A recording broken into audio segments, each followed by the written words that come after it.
In the face of fresher competition from Chrysler and a new version of the Honda Odyssey, the Toyota Sienna remains a popular choice, as Toyota's well-earned reputation for reliability is a compelling notion for buyers of a hard-use vehicle like a minivan. There's also the fact that Toyota has strived to keep the Sienna in the hunt. Hard transplant. For 2017, that effort takes the form of a new powertrain. The Sienna's 3.5-liter V6 is a familiar size and configuration, but this engine is all new. Swiped from the Highlander, the V6 can switch between the typical Otto cycle and the fuel-sipping Atkinson cycle, and it employs port and direct fuel injection, sometimes simultaneously, as needed. Despite the high-tech features, it's still happy to drink regular fuel. The new V6 pairs with an 8-speed automatic that's a worthy upgrade from the previous 6-speed. 8 forward ratios may not make any headlines next to the Pacifica's 9-speed gearbox and the 2018 Odyssey's 9 and 10-speed units, but the Sienna's transmission is pretty adept at choosing the right ratio, something that can't always be said of the Pacifica. With the new powertrain, the Sienna is good for an EPA-rated 19 miles per gallon city and 27 miles per gallon highway with front-wheel drive. As on our test example, all-wheel drive lowers the city number by 1 mile per gallon and knocks 3 off the highway figure. Those figures put the FWD Sienna about on par with the Pacifica's 1928 city, highway EPA ratings, and it ties the outgoing Odyssey. Our observed mileage was 20 miles per gallon. We've seen 20 and 22 miles per gallon in 2 recent tests of the Chrysler and 22 miles per gallon with the older, and soon-to-be replaced, Honda equipped with a 6-speed auto. The Toyota's new ticker pumps out a robust 296 ponies, 30 more than before, along with 263 pounds-to-foot of torque, up from 245. That horsepower figure is tops among minivans, and this particular Sienna is the quickest we've tested, scooting from 0 to 60 miles per hour in 6.8 seconds.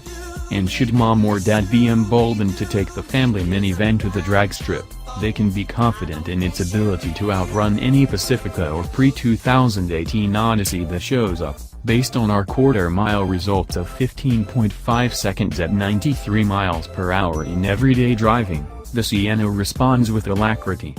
Gun on a freeway entrance ramp, and the Sienna lunges forward, to the point of even inciting a bit of torque steer in front-drive models like our test car. We also have tested the Sienna with all-wheel drive, a feature the competition doesn't offer. See the SE. Our Sienna was the SE Premium trim, a purportedly sporty model that comes with its own specific tuning for the suspension and power steering.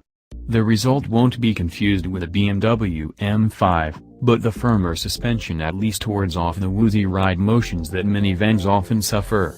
The SE's 19-inch wheels are wrapped in 50 series tires, so there's still a decent amount of sidewall to cushion sharp-edged bumps.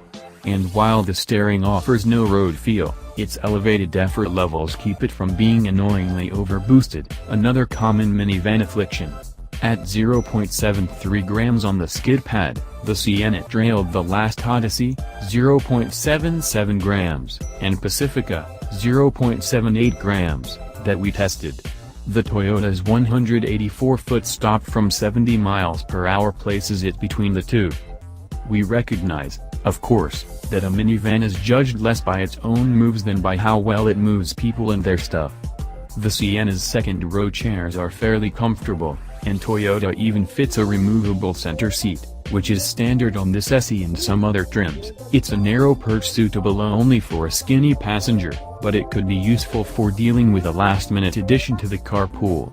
The second-row buckets do not tuck into the floor, as on stow-and-go equipped Pacifica models, but the seats can slide all the way forward, snug up against the front seat backs, to make room for a large cargo. They also can scoot all the way back to nudge up against the third row, meaning that passengers, or their parents, can parse out legroom as needed between the second and third rows.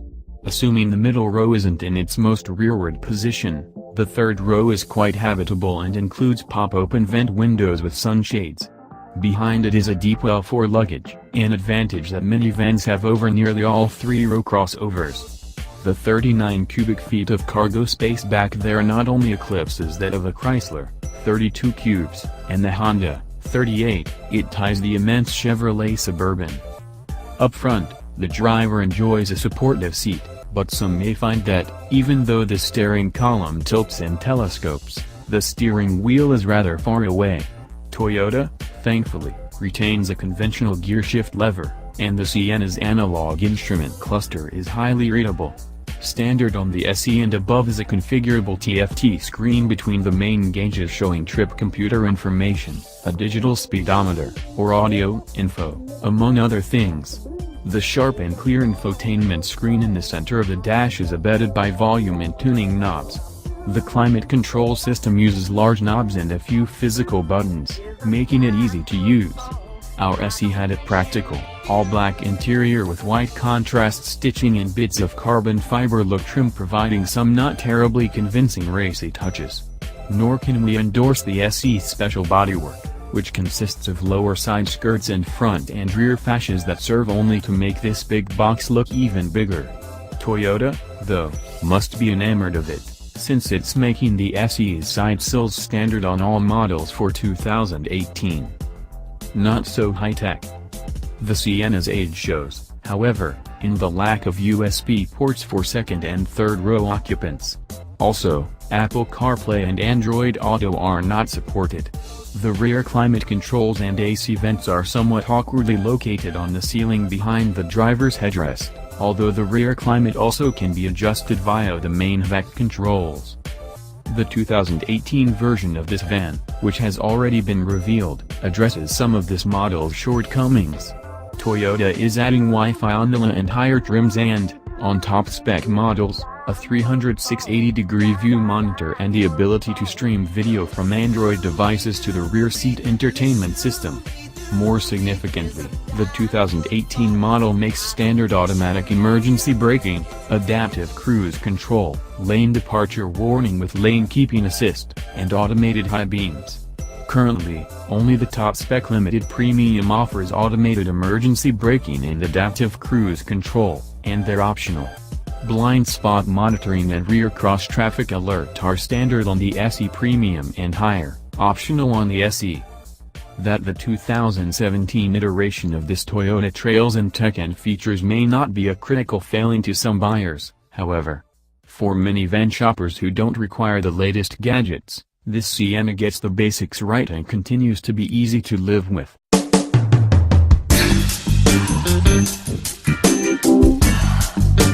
This Odyssey Elite also sprinted to 60 miles per hour in 6.6 seconds, really quick for a minivan and quicker than many three-row crossovers.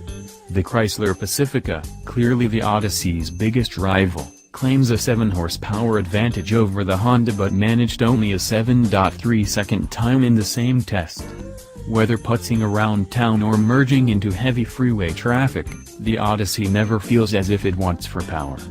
Get on the throttle and the V6 emits a sonorous tone that wouldn't sound out of place in, you guessed it, an SUV. Larger bumps transmit into the cabin more harshly than in the Pacifica, likely due to our test vehicle's 19-inch wheels and low-profile tires. Otherwise, the Odyssey's ride quality is agreeable. It balances composed cruising with competent cornering, which isn't reflected in the unimpressive 0.75-gram skid pad result.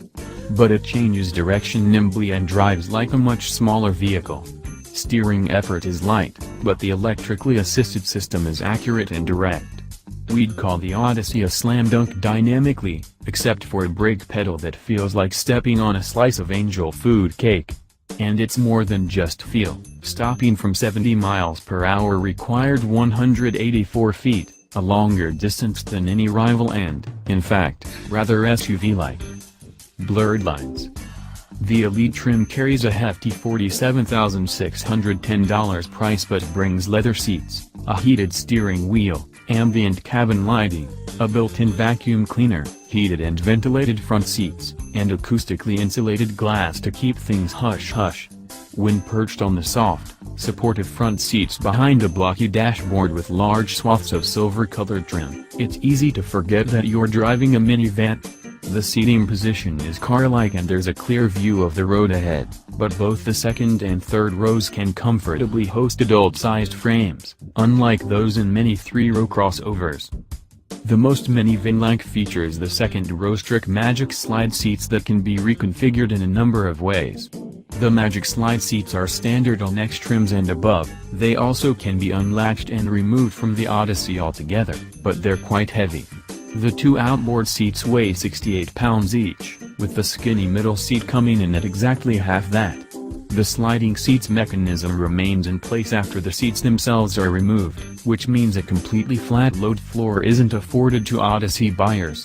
Chrysler's stow-and-go second row is a more elegant solution in our opinion. It folds into a large underfloor bin when not in use and provides a completely flat load floor, but it compromises seat comfort in the name of space efficiency. With the third row stowed and the second row removed, the Odyssey can hold 52 carry-on size suitcases, which is neck and neck with the Pacifica's 53 but a whopping 14 more than the Pilot. With all the seats in place, it's Odyssey, 11, Pacifica, 12, and Pilot, a measly 4. Bottom line, when it comes to hauling cargo, nothing short of a pickup truck beats a minivan. Modern family. The 2018 Odyssey marks the introduction of Honda's newest infotainment system, and in every trim except for the base LX it's crisply rendered on an 8.0-inch touchscreen display. Boasting a customizable layout of menu tiles that can be dragged and dropped to different locations, the new system is light years better than the outgoing models and includes Apple CarPlay and Android Auto.